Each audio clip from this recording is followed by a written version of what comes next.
So here we have a balanced chemical reaction, and the setup is asking or telling us that we have 23 grams of propane, that's what C3H8 is, and it wants to know how many grams of oxygen would it take to react completely with this.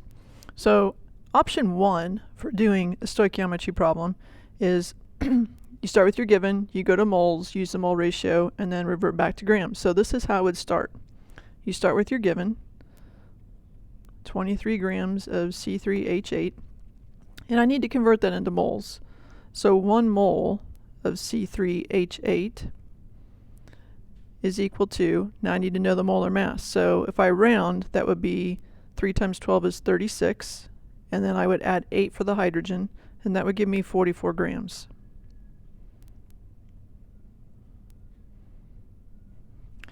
Now I use my coefficients. This is why you have to be able to balance a chemical reaction. I know that 1 mole of C3H8 takes 5 moles of oxygen to react. So now I've converted to moles. Once I get to moles, I can relate the moles. The question asks for grams, so I need to turn my 1 mole of O2 into grams, and that's 32 grams of oxygen.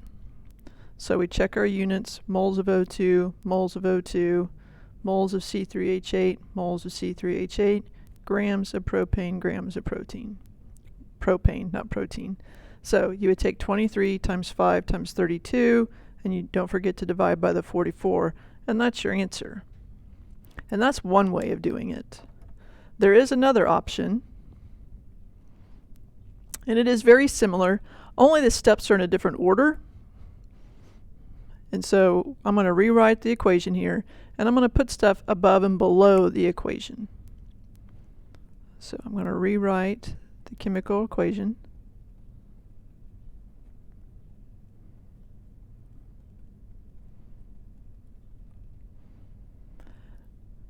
You always put your given and what you're trying to find above on this particular process. The next step down here, there's going to be 2 lines, is the molar mass, or the GFM. So you need to know what the GFM of C3H8 is, which we did before. So that's 44 grams. And the molar mass of O2 is 32 grams. That's the next step. Okay, so this is the GFM step.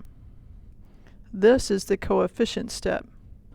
I take my coefficient times this number. So 1 times 44 is 44. 5 times 32 is 160 grams.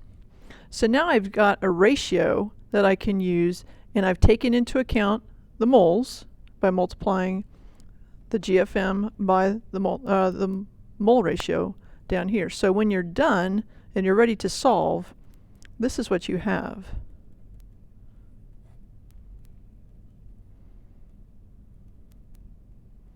So this is what I'm given. This is what it would take for a reaction to go to completion.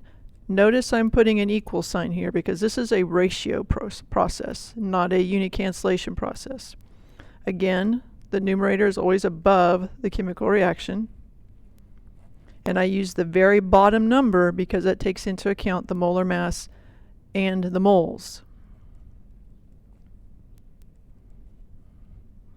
And if you compare the two, you realize you're doing the same steps, because right here at this 160, that was 5 times 32, which is what we're going to do over here. And when we cross multiply, we're going to end up taking that times 23. And that's going to equal 44x, which would mean we divide by 44. So the steps, you get the same answer, you just go about it in a different way. This is unit cancellation. So some people love this because it's like, you know, everything is set equal to something, they get it. Here, they like this because ratios make sense to them more so than unit cancellation.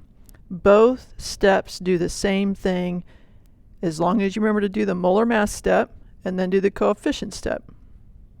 And then both work. Okay? And that's the 2 processes for doing a stoichiometry problem.